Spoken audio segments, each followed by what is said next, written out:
Ecclesiastes chapter 11 verse 1. Live boldly, he said, at least I don't know why it was put there, live boldly, dapat ano ka dito, be bold on this. And the verse that was said, throw your bread on the surface of the water because you will find it again after many days. May the Lord bless each one of us by His word. Shall we all bow our head, close our eyes, please? Father, we thank you. We bless your holy name. Stay, Holy Spirit, and make your presence thicker, Lord, in Jesus' mighty name. As you touch the heart of each one of us, in Jesus' name, let it flow. Amen and amen. Okay, it says, throw your bread on the surface of the water. I did it. I throw my bread on the surface of the water because you will find it again after many days. But in here, God is telling us, or the writer of Ecclesiastes, and that is Solomon, is trying to tell us something. Throwing means sowing. You know, in Israel, the way they sow seed, they throw it in the air. Lahat ng mga buto. Before, it was like that sa Philippines. Ngayon, meron na yung magtanim, ay, di, biro, di ba ganon. Pero most of the time, to make it easier for them, they just throw all yung mga buto. It was, throwing means sowing. You need to sow. Sowing. Okay, sulat nyo dyan. It's good if you're going to write all of this because this will be a year kind of blessing and it will remind you that you will be blessed. Ayoko na isa, dalawa, tatlo lang ang pinagpapala. Gusto ko lahat tayo. Tama? Yung bread here is the seed. The bread is the seed. It talks about the seed. And what is your seed? Everything. Your time, your effort, your money, and everything. Your talent is all but the seed. Whatever you're doing here in this platform or whatever you're doing to your friend is a seed. Di ba? Subukan mong maging mabait sa kaibigan mo, sa Pasko may regalo ka. Subukan mong maging suplado, huwag ka na mag-expect sa Pasko. Tama? Ayan. Suplado ba yung katabi mo? Hindi mo. Suplada at suplado, walang pagpapala. Pero kapag mabait yung katabi mo, ay, sure na yan. Natatanda mong birthday niyan. Pag ang isang taong suplado nagaya, punta kayo sa bahay namin, birthday ko. Nako, huwag na tayo pumunta. Pero pag isang mabait, kahit di niya sabihin, pumupunta yung mga tao, may regalo. Tama? O, parang medyo, tama, no? Pangatlo, the third one is the surface of the water. It means the best soil. You know that the surface of the water in the Bible, most of the time when we talk about water, it talks about something that is really a fertile place.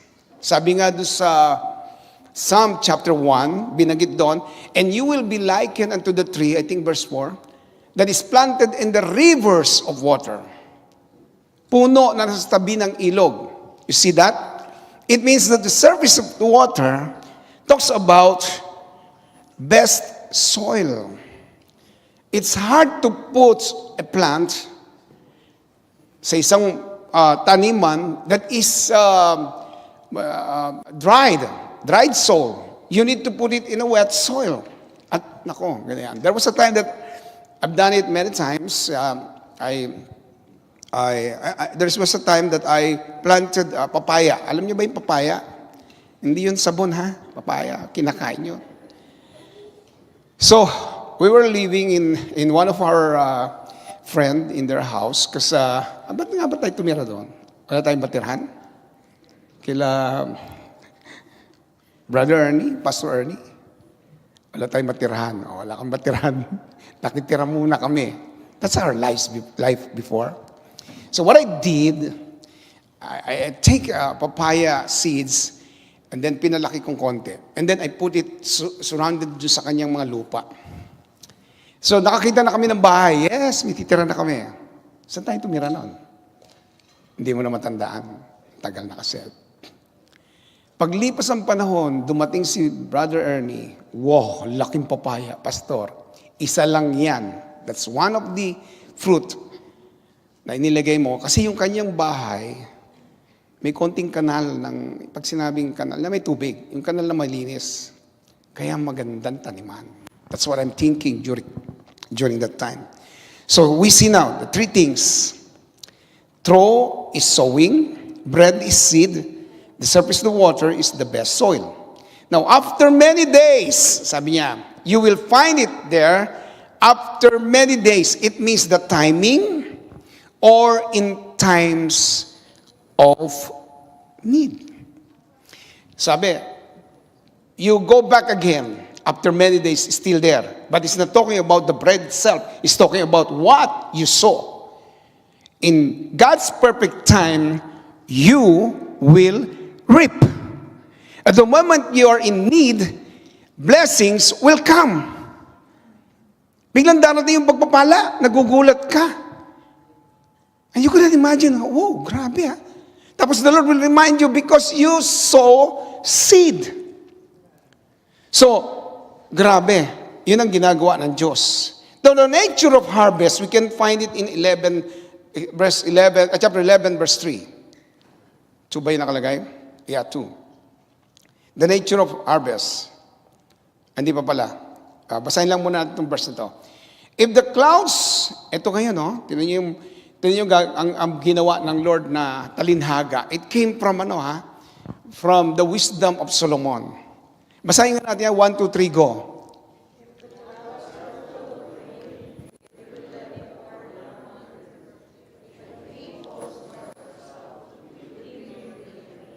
You know, wag na tayo muna dyan pumunta. Basta balik ka lang doon sa 2. 3. 3 na ba yun? Yung 2 nga, basahin muna natin yung 2. Yan. Ito yung siner ni Rebuesa last meeting. Divide what you have into 7 parts or even to the 8. Because you don't know what disasters will happen on earth. Think of many ways of sowing. Maraming paraan ng pagtatanim. At sinabi niya yun, tithes, offering, sacrificial giving. Yung sacrificial giving at saka yung giving, kasama na po lahat doon. No? First fruit, ano ba? Sa MGR mo ba sinabi? Hindi dito. Parang siner mo dito. Dito, siner mo dito. Medyo matalim pa yung isip ko eh. Kumakain ako ng itlog eh. Ano kinalaman na itlog? Hindi ko nga rin alam eh. Now, think of many ways of sowing. Yan yung sinabi. Think of many ways of sowing. You help, you give your time. Those are sowing. It depends how you do it. Now, the nature of harvest, binasa ko na kanina, if the clouds, now the wise person told us, pag napuno na ang ulap, not talking about the clouds itself, but the clouds, it means that sobrang dami ng paraan ng pagpapala. Pag puno na, full of rain, they will let it pour down on the earth. It means that specifically, in your life, you could not imagine, kabibless mo lang ng Lunes, Martes, binibless ka pa rin. Merkules, binibless ka pa rin. Huwebes, binibless ka pa rin. Almost every day, you're being blessed. And you're asking, what's happening to me? Because you're sowing in many ways. Paano naman po yung 3 falls to the north? Tinanong ko rin yan eh. Yung palang binabagit na tree dyan ni Solomon, yung puno na hitik ng bunga. It has a lot of fruit. Tapos bumagsak sa bahay mo. Sa tabi ng bahay mo, hindi yung bahay mo. It falls down there, iyon na po yun. Kung saan bumagsak ang puno, kanya ang bunga.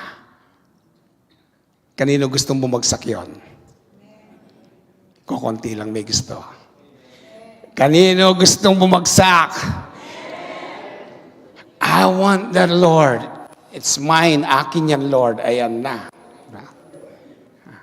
Yung auntie ko, I live at least many months. Sabay, inabot mo ba yan, sweetheart? Meron siyang cherry, Chinese cherry. Titang. Cherry. Siya lang naman na merong ganun hindi ka umabot. Summertime, tumutubo yung cherry, tapos nagkakaroon ng bunga. Wow, grabe. Ang dami naming na-harvest siguro. Hindi lang mahigit 10 lalagyan. Ang sarap pa kasi Chinese cherry siya. Pag sinabing Chinese cherry, hindi yung mapupulang sobrang pula, pero may pagka-pinkish siya. Tapos pag kinain mo, wow, ang tamis. Ang sarap. Parang tuloy ako nangasim ako Grabe. Sabi ng verse 4, etong wrong concept. This is a wrong concept. Whoever watches the wind will never plant. Whoever looks at the clouds will never harvest. If you're thinking like, naku, kulang ang pera natin, wag na muna tayo magbigay. That's wrong. Sobra ka naman, pastor, wala na nga kaming pera, magbibigay pa. Well, I tell you, ulitin ko ulit yung sample ko noon. Ang kailangan mo, 1,000. Magkano ang tithes ng 1,000? 100. You give the 100. Ang kailangan mo yung 1,000, di naging 900 na lang. Lord, nabawasan po. You give ang kailangan mo, hindi lang 100, mga 1,500. Tapos 1,000 na nga yun, binawasan pa ng 100 dahil binigay mo, ibinalik mo kay Lord. Reb Westa told us that you didn't plant yet when you give your tithes. You just bring it back to God kasi siya ay kasosyo mo. He is with you. Yun lang hiningi at 10%. 900 na lang, 1,500 yung kulang. Well, you have 900. Now your problem is $600. Ngayon yan ang problema ni Lord. Why? Because you're faithful of bringing back yung kanya. And you don't know how it will happen. Kaya pag nasabihin mo, isipin mo ngayon, whoever watches the wind will never plant. Sabi ng nanay mo, you wash the dishes now.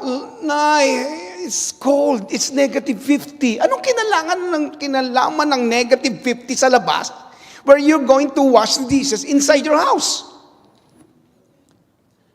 Anak, kailangan na, you need to wash the dishes. Mami, kagigising ko lang. That's the same like that. You will never plan because you're watching. Naku, kailan kaya tayo magbibigay? Pag may pera na lang. Kailan ka pa magkakapera? Basta wala na nga pera, magbibigay pa. Pag nagbigay ka kay Lord, siyang bahala sa kulang. If you give and bring back what is for Him, you could not imagine how the Lord will bring back to you all the blessings. Last time, meeting kami ng mga pastors. Pwede ko na sabihin to kasi nangyari na tapos na Pwede, hindi ko pinagmamalaki. I'm not bragging about this because it's in my blood to be a giver. So yung mga pastors ng ibang church, pastor sila. Kasi nag-pray na ako, Lord, i-bless ko mga pastor. So pagdating doon, when I came there, tinanong ko agad yung isang pastor, birthday pala Birthday mo, basta. Okay. How can I send my intract? Send ako. Sabi niya, wag na. No. Binigay ko. Tapos yung isa, sabi ni Rebuesa, siya, hindi mo bigyan, birthday din. Birthday niya rin. Sabi ko, ayoko magbigay doon. So, I'm watching the wind. Sabi ni Lord sa akin, kala ko sabi mo, magbibigay ka sa okay. Pagdating sa nagtipon yung mga pastor ulit. Kinamayan ko. Pagbigay ko sa kanya, sabi ko, happy birthday. Maya-maya, tumayo siya. Sino gustong kape? Nakakaano kaya yun? Nakakahawa. Pag madamot ka, mahahawa din sila. Pag mapagbigay ka, mahahawa ang iba. Amen. So, ako naman, humingi ng kape. Sige, kape. Sabi ko, tinan mo nga naman. Tapos alis na siya. Pasalamat ng pasalamat. Tapos yung mga asawa nila, kumakain. Sabi ko, sweetheart, gusto ko magtanim sa pagkain nila. Binigay ko, naku lahat. Thank you. Give me, please. You know what happened? I spend that money. I give it. Tinanim ko. Naku, grabe. Last week din. Last other week yun Tapos last week din, grabe. Ang daming blessing na dumating. Sunod-sunod pa. Just 15 minutes you stand, and you will have this money. Another 15 minutes I stand, I have this money. God is always there. Are you with me? Sige, pastor ka kasi pastor eh. No! When I was a young Christian, my father in faith is a giver. And I want to be like him. That's why I do it. I also give more. I don't look at my situation. Whoever looks to the clouds will never harvest.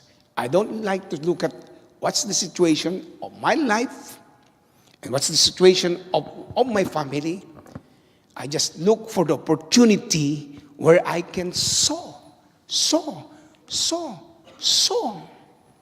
Okay, wala kang pera sa bangko, pastor. Kasi pinagsusumo lahat eh. Iba yung bangko ko. My bank is in heaven. Grabe. The Lord bless our lives because of it. Let's continue.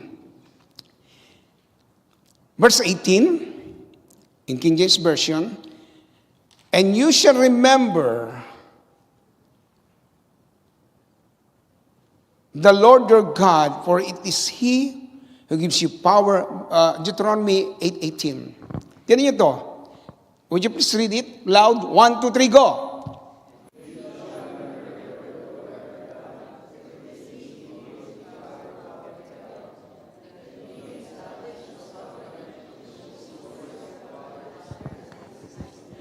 Okay, you can see His covenant. He established His covenant. His covenant is in giving is in Malachi 3:10. That's His covenant.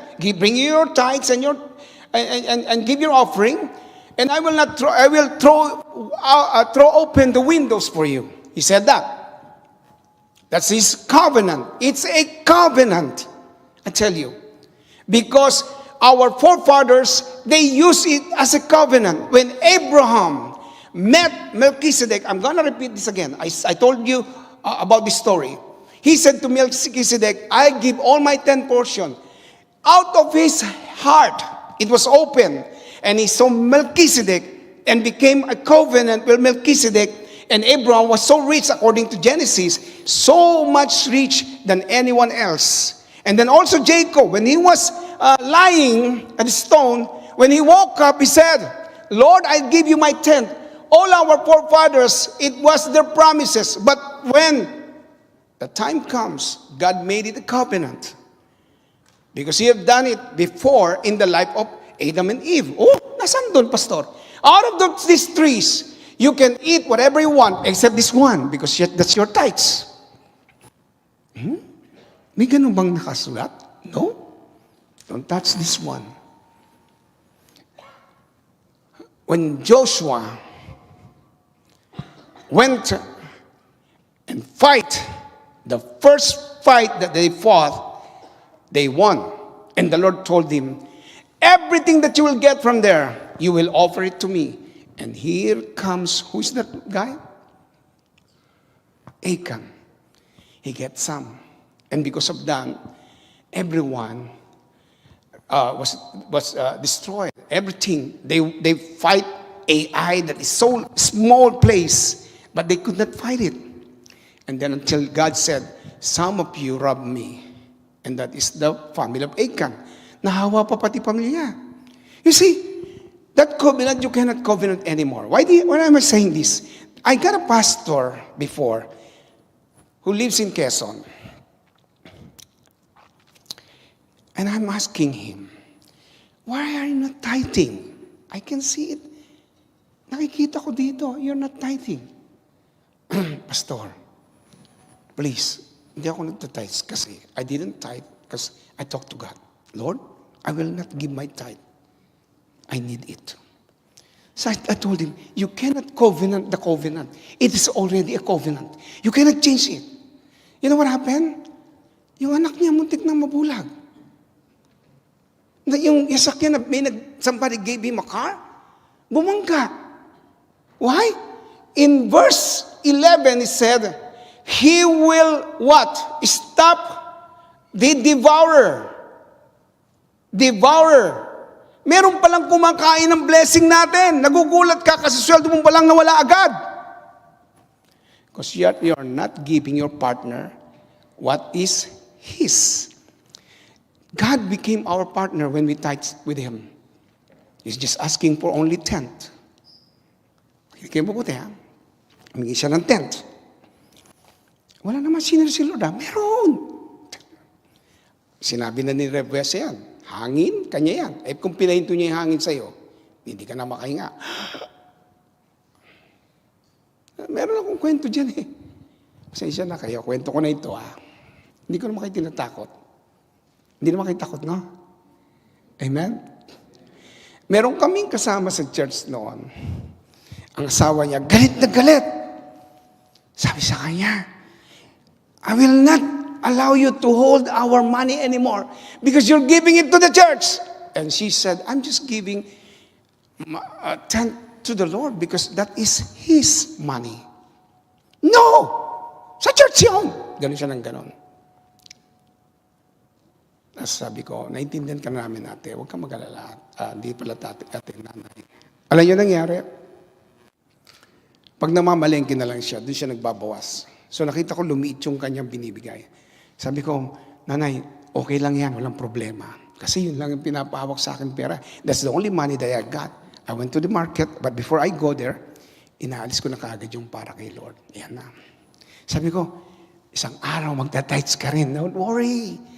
Hindi mo naman kasalanan. It's not your fault. It's your husband's fault. Okay. Okay na. You want me to continue? Okay lang? Paglipas ng panahon, sinagot nga ni Lord. Tanong niyo, paano? Kinuha ni Lord ang asawa niya. Oh, that's shocking. Because the devourer is there. Eating all your blessing. Yung asawa niya, hindi ko alam kung saan pumunta. Basta nawala na. Pastor, kinuha na ni Lord. Well, nagulat na ako. Nagtatights na siya ng buo. Lahat ng kanilang apartment na bayad, nagbibigay na siya. Sabi ko, yan ang problema. We cannot covenant the covenant. Covenant is a covenant. That's God's covenant. You bring me your tithes and offering, I will throw open the window. Hindi ba ako pagpapalain kung hindi ko ginawa yan? Pagpapalain ka. Pero mas matindi yung blessing ng nagbibigay ng tithes and offering. Mamaya ibibigay ko, ipapakita ko lahat yan. Okay. Okay lang kayo? Sabi mo sa katabi mo, gusto kitang mabuhay.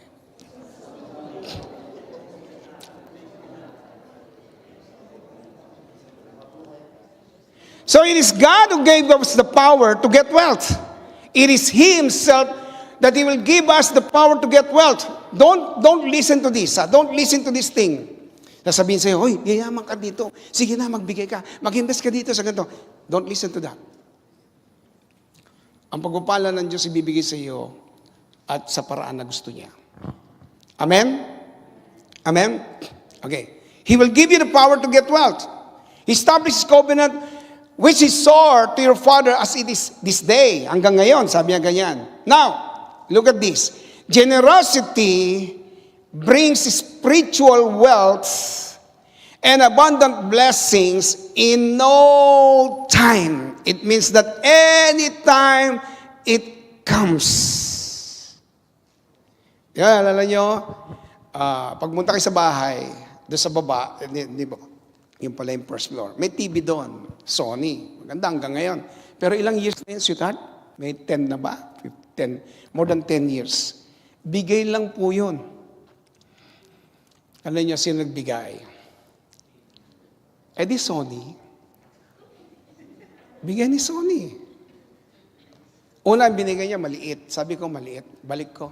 Pinilita ng malaki. Thank you. Nagbibigay ba sila? Well, ibang klase si Lord. Namisa naman, nagkaroon ako ng 1,000 na cheque. Tanong niyo, sino nagbigay? Canadian Tire naman. Sabi ko, talaga si Canadian Tire, nagbigay pa ako. Ang bait talaga ni Lord. ka nagkaroon ng pera galing sa kanila? Because God is in control of many things. When He became your partner, I tell you, He can give you the blessing wherever He can. Yung pagpapala niya, ibubuhos niya sa iyo, magugulat ka kung paano niya gagawin. There is this guy whose name is Charles. Nanganak yung asawa niya. Mahilig pumunta sa Staples. Hindi yan Charles na yan. Mas gwapo yan eh. Yeah. Teka, naka-live tayo. Baka malaman niya, mas pareho kayong gwapo. Yan. Tapos there is this guy who talked to him. Sabi niya, I heard that hindi niya kilala. Doesn't know his name. He's just looking all the things, stuff there. And then, they started to have a conversation. And then nabanggit nga niya, my wife, sabi niya ganyan, we just have a baby, another baby. Sabi niya, congratulations. Alam mo, umugot ng pera, $1,000. Binigay sa kanya. I don't know why I'm giving this to you. I don't know you, you don't know me, but I'm giving this to you. Blessings comes in no time. In no time. Many times, the Lord allow me na makasakay ng aeroplano, libre ang business class.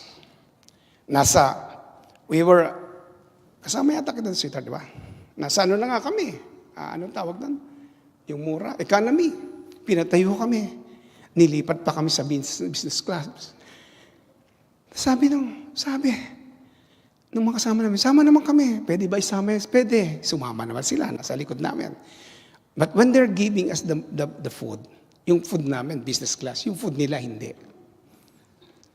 Sabi niyo, gusto niyo sumama, di umupo kayo dyan. It brings spiritual wealth. You will become strong. I tell you. Tuloy natin at umano na. Bakit? Tuloy natin. Now, why is generosity necessary? Ba't kailangan ito? Ba't kailangan? You will gain deeper understanding of the character of God, of God's character. John 3:16, He gave His only. It means that He cannot do another son. It's only one Son, and that's Jesus Christ. He is willing to give it to you. He gave Jesus. We will gain on understanding on this if God can give Jesus. And you know what's the meaning of that? In Romans chapter 8, maybe, I don't know the verse, but chapter 8, it says like this. If He is willing to give His only Son, why He cannot give you everything you will ask? Pakitingnan mo kaagad, Pastor Edward. How come He could not give you everything you will ask from Him? Naibigay niya na yung isa eh. Kaya niya ibigay lahat ng meron ng langit. You see? Now I understand. It is God's character and it must be my character. Anong verse? 32. Sasabihin ko na yung 32. Inunahan ako eh. It was Romans 8:32. Lalo ko naintindihan. And then, you will overcome the influence of materialism. Kung medyo materialistic ka, tinan ito, 1 Timothy 6:17-19. Babasahin ko na po na mabilis para kasi mag-anointing of oil pa tayo. Tell those who have the riches of this world not to be arrogant. Wag tayong maging masyadong arrogante. Not to place their confidence in anything as certain as riches. Instead, they should place their confidence in God who richly provide us in everything, with everything to enjoy. Bigay ni Lord yan eh. Verse 18. Tell them to do good, to do a lot of good things, to be generous. Sabi nung kaibigan ko, alam mo, kung bakit ako nagbabayad whenever we eat? Why? Kasi binless ako ni Lord. Pangalawa, mas mukha akong mas mayaman. Ako nagbayad eh. Sabi ko, ibang klase utak mo ha. Kakain tayo. Sabi ganyan. By doing this, they store. Ito palang nangyayari. You already have money, you're already rich, but you are generous, giving and giving and giving. What will happen? By doing this, they store up a treasure for themselves, which is a good foundation for the future. For your future event, as you can do it now, being generous in your future event of life, what will happen? Sabi ganon, may treasure ka pala, nag-iipon ka pala doon. It's not your insurance. Ang dami namin insurance sa Pilipinas, nagsaraan lahat. It's not your insurance. It's not the thing that you are, keeping. But being generous, what will happen? It's gonna be a good foundation for your future. Your children will be blessed, not because of the money, but they will be blessed in many forms. Sa iba't ibang paraan po, i-bless sila, nagugulat ka. In this way, they take hold of what life really is. Ganyan talaga ang buhay. Makikita niya. O pangalawa, it will also destroy the devourer. Sinabi ko na ito kanina. Hindi ko na babasahin dahil hindi ko naman binigay yung verse. Hindi ko binigay wala O, sabi sa inyo, wala Binanggit ko na kasi kanina. Malakay 3:10 hanggang 12 yon. No?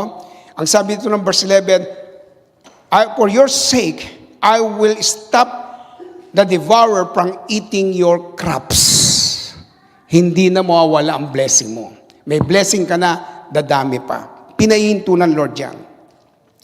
Pag tinanan nyo, inopen ng Lord ang window. Why? To get the tithes that you're giving. Now, nag-pour out siya because you are giving. Sa giving, maraming form. Alam natin yan. Binless yung ibang tao. Okay, sabi nga, yung time mo, lahat, yung effort mo, you're doing this. Kaya yung mga kumutugtog, kumakanta rito, ibibless sila ng Lord in some other forms. Are you with me? And then, this will strengthen your faith. Lalakas lalo ang faith mo. The more you give, the more your faith is what? Getting strong. Lumalakas ka. Woo! Hallelujah. Di ba? Tignan nyo. Proverbs 3:5. Basahin niyo to, ha? 1, 2, 3, go.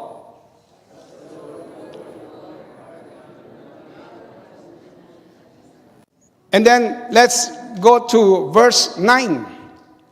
1, 2, 3, go.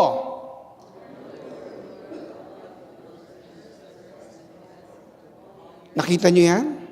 I-honor mo si Lord with your wealth and with the first and best part of all your income. So, yun yung first fruit. So, while doing it, you have faith. Your faith is strengthened. Sabi nung merong nanay, yung kanyang anak, is a seaman. The seaman was stranded. No, the seaman was stranded. But, without the knowledge of that seaman, whenever he sent the money, her mother used to give the tithes to the church. And then the mother told me, the Lord will not abandon my son because I'm paying the tithes. The word is paying. It's bringing back to him. And I said, I agree with that. Nagulat na lang sila, nakauwi na yung anak niya sa bahay. Blessed na blessed. He was there and being blessed. Sabi niya, teka, yan. Binabalik ni Lord yung istorya. Ito pala ang istorya. Ito. Kasi sinishortcut ko na lang This is the story. He went out that ship. And then, if you go to a place, you enjoy watching, everything. Right? Ang ganda rito. Yeah. He went to restaurant, eat. When he came back, the ship was gone. Naiwan po siya talaga. Tinawagan na, Nay, our ship left me. Tapos tawag agad sa akin, Pastor, that will not happen. The Lord will make a miracle. Sabi yan, because I'm paying our tithes. And I said, I agree with that. May tumawag ulit, Pastor, miracle happened. What happened? Alam niyo nangyari? He was at the side, ano ba tawag sa gano'n? Yung ng mga barko? The dock place. And then asking, God, you won't allow your child to be here? And then go back. He called the captain, and the captain said, you go home. No, the Lord will not allow it to me. Nakatayo siya, ganyan, alam mo nangyari. Bumalik yung barko, the ship came back. Tapos nung bumalik, sabi niya ba, bumalik? Special ko naman. I'm so special. Thank you, Lord. So, tinawag siya ng mga kasama niya, swerte mo talaga. Swerte mo. Why? While we were, sabi ganyan, going from about less than 1 kilometer, mga 500 meters, you know what happened? Sabi niya, the sea goes down. Bumaba doon yung tubig. So the captain said, let's go back. Sasadsad ang barko natin. So we went back. Kaya sabi nga ni Kapitan, I think that guy has something. Kakampi mo ang Diyos eh. Hello? Pagkakampi mo ang Lord, siyang bahala. Tingnan natin ha. Strengthen your faith. Ito, Deuteronomy chapter 12, verse 6 to 7. There bring your burnt offerings and sacrifices. So we're going to talk about the offerings. Binanggit din yung tithes. Your tithes, special gifts. Yan po yung special gifts. Nakapalog dyan yung, mag-challenge ako mamaya eh. No? Ang challenge ko, sige, wag na mamaya, ngayon na. Kung may spare kayo, kung the Lord, ano niya sa akin to eh, spare money, hindi ko sinasabing gawin niyo spare money, $1, $2, maglalagay tayo ng special offering. Pagdating, when the December comes, what we're going to do is, mamimigay tayo sa Pilipinas. Doon na mamimili, wag na dito. Wag na dito. Kasi kung, if we can, have $1,000, how much is that? It's 40,000 pesos. Naku, ang dami ng bigas yan. Bigas, di ba? Groceries. Meron po tayong pwedeng paglagay niyan. Pwede rin sa Lucena, pwede din sa kaibigan ni Pastor Eric, sa mga sa Cavite, pwede natin hati-hatiin doon. Kasi if they're going to do that, we're blessing those people. We're blessing them. O, di ba? Okay lang? Pastora, okay lang ba yon? Yeah. $2, it's up to you. Maglagay tayo ng another box ng yung spare lang, hindi naman hinihingi ng malaki. Okay. Have what you have vowed to give, and you will freely offer offerings and the firstborn of your herds and flocks. Tinatanong, Luke 6:38. I will end up in this verse. Sabi niya rito, give, so this is giving. Give and you shall a large quantity. Nakasulat na po yan. It is already written. Whatever you give. Siguro, ang binigay ko lang, what I give money, how much is that? Parang $200 lang yung mga napamigay ko. Sa pastor, tapos tama 200 lang.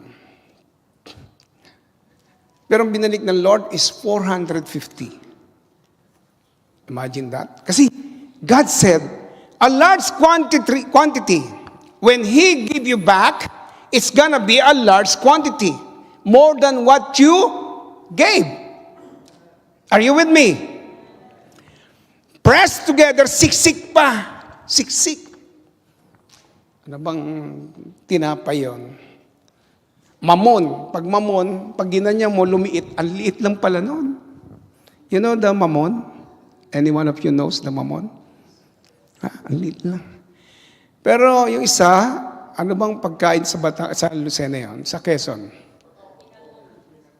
Penagong, siksik. Kinakagat mo na. Isa lang, no? Just one penagong. Alam niya ni, alam mo ba yan, Makoy? Oh. Daig pa yung 3 pandesal, 4 na pandesal ng isang penagong sa siksik. Press down, shaken together, umaapaw pa. Tapos run it over, sobrang apaw pa. Be put into your what? Saan ba yung wallet ko? May wallet ba kayo? Do you have wallet? Be put to your pocket. Sino dito gusto ang bulsa niya, ang pocket niya, may laman? Not credit card, but cash. You read the last word. Yung last phrase niyan. Can you read it? 1, 2, 3, go.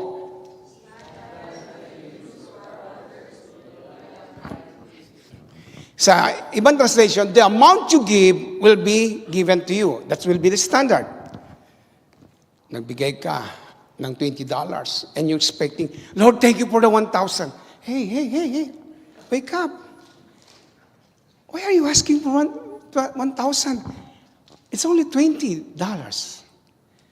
Tapos, kasobrahan mo lang. It's not that like that lady who came to the church. That's the only money he got and he gave it to God. You're not like that. You have a lot of money. I'm not asking this for you to give more. But let us see this. The measure you give will be measured back to you. Ano sabi ko na? I gave $200 and returned to me $450. At hindi lang yon. Kahapon lang. May nagbigay sa akin ng $500. Magkano binigay ko? $200. Grabe. Palapakan natin ang Panginoon. Sige. I tell you, every one of us here, this is not a prosperity gospel, but this is reality of the Word of God. If you want to be blessed beyond, nagplano kayong pamilya nyo, and you're a giver, you're giving your tithes. We go to some place where we can go, like all of our family. You've done a vacation. And then when you get there, you could not imagine that there is this someone or a person that the Lord made close to you, na ginawa niya, he came to you or she came to you, and without, out of nowhere, he wants or she wants to bless you.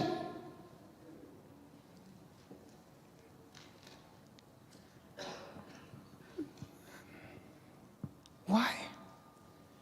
God, remember. Why? He remember your giving.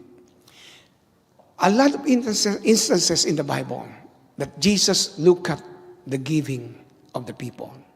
Ang daming pagkakataon. Yung faith, ilang daan o libo lang na binanggit sa Bible. Pero ang giving po, 2,000 times. Mas marami siya. Pag tininan nyo. Sobra. Sige, can someone, the one beside you, open your hands like this to the one close to you? And then the other one, you give something. Not anything, just parang gesture lang. Maglibigay ka. Di ba? Yan. Gesture, di ba? Yan, okay. At ang dami na nagbibigay. Pag wala talagang laman, ang sarap ibigay, no?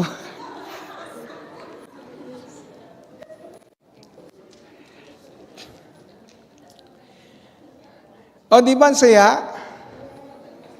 Amen? Ang saya, di ba? Wala pa yan. Wala pa laman yan. It's just an air, but you're happy already. Amen?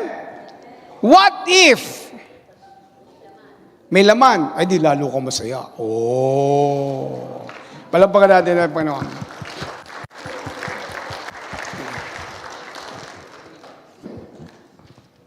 Don't misinterpret me that we're so much, yaman kasi nila Pastor Jing, tsaka ni Rebuesa. No.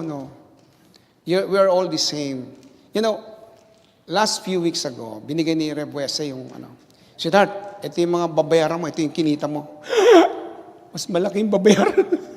Sabi ko, nagparinig ako, mas malaki yung babayaran ko. Why I'm going to pay much and my income is like this? Sumagot siya, huwag kang mag-alala, same here. Tapos nagtinginan kami. How do we manage to pay it? I don't know. I don't know what the Lord is doing. Because we used to give our tithes and offering. When you say offering, in a lot of form. Kayo mag-alala, ang faith ng inyong pastor ay sobra.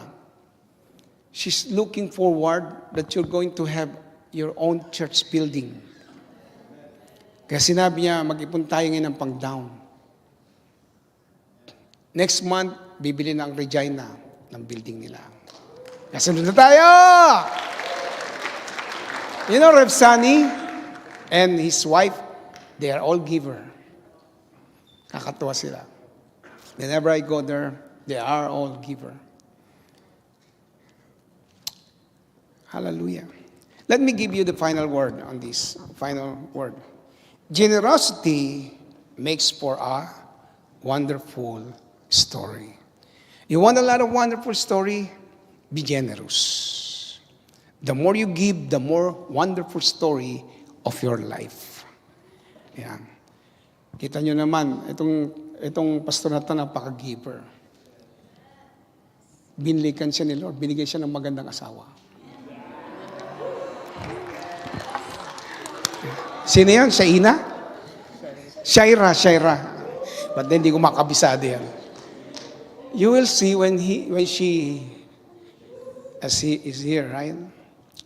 Kung sinasabi ko totoo o hindi. Napaka-giver po niyan si Edward. That's for God's glory. Grabe yan. Pag kumain kami, ako lagi nagbabayad. Ay, hindi pala.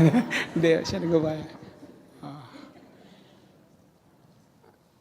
You have a lot of stories. You have a lot of things that you can get from there. Now this morning, or this afternoon, we're going to anoint each one of you with oil. Siguro hindi na masyadong ipapaliwanag ng tithes and offering yung tungkol dito. But you understand now. Do you understand what I'm saying? Okay. I want to hear a lot of stories and a lot of testimonies. Pastor, it's true. Ganyan. Ang ganda rin ng asawa ko. Ay. Ganun ba? Hallelujah. I know that 2026, I'll just do this first before we anoint you with the oil. So, I'm gonna call all the pastors, be prepared. We're going to anoint our members with oil. Now, yung nawala tuloy. So we're going to do this. I know that the Lord is leading us to do this, to anoint you with oil. Because, ayan na, bumalik na. I want each one of us to be blessed this year of 2026. If the Lord allow us to have a second home, some of you will have also. Parang ayaw nyo Pwede, di ba? Pwede. Hello? Parang ayaw talaga. Gusto ba natin? Bibigyan tayo. Ayan na, bumalik na ulit. Do you remember the sword that we have? We will not just cut the spirit of poverty. We will also declare and tell the devil na lahat, everything that he robbed from us, all the money or whatever it is, naloko ka, ibalik ng Lord. Ibalik ng diablo sa atin. Di ba sinabi nga, di ba? The wealth of the darkness. Ibalik. Sabi natin sa kaaway, you return it back to me. Kung magkano, sabihin nyo kung magkano $20,000 balik mo. Doble mo. So hindi naman ibig sabihin, boom, may doble kang ganun. Magugulat ka habang tumatagal. Nakukumpleto yun. Are you ready? Let's all rise, please. We don't have more time. Okay. Sabihin niyo ulit, simulan tayo. Helmet of salvation. breastplate of righteousness, belt of truth, gospel shoes, shield of faith, sword of the Spirit. Okay. Okay, hugot ang sword of the Spirit. Come on. Shing. Yeah. Okay? In Jesus' name, sabi natin, in Jesus' name, we cut off from the very root all spirit of poverty, debts in my life. Sabihin nyo rin ito, forgive me, Lord, for not being a good steward. Thank you for your blood. Sabihin nyo ulit, in Jesus' name, I cut your plans, devil, concerning my life. In Jesus' name, I command you to return those things that you robbed from me. Hindi ko alam kung ano yun. Sabihin nyo, kayo magsabi, magkano ba yan? Ano ba yung nawala? Ano ba yung kinuha? You're the one. Pwedeng pabulong. Walang problema. Whatever it is. May sasakyan ka bang ninakaw ng Diablo, cellphone, or whatever it is. Sabihin nyo ngayon. Speak. Say it. Pero kailangan lumabas sa labi mo, ha? Yung ninakaw ng 5,000 sa akin. Pero huwag mo na iparinig sa tabi mo. Baka yan. Come on. Ano ba yung mga nawala sa inyo? Dali. Command it. Return it back. Sige.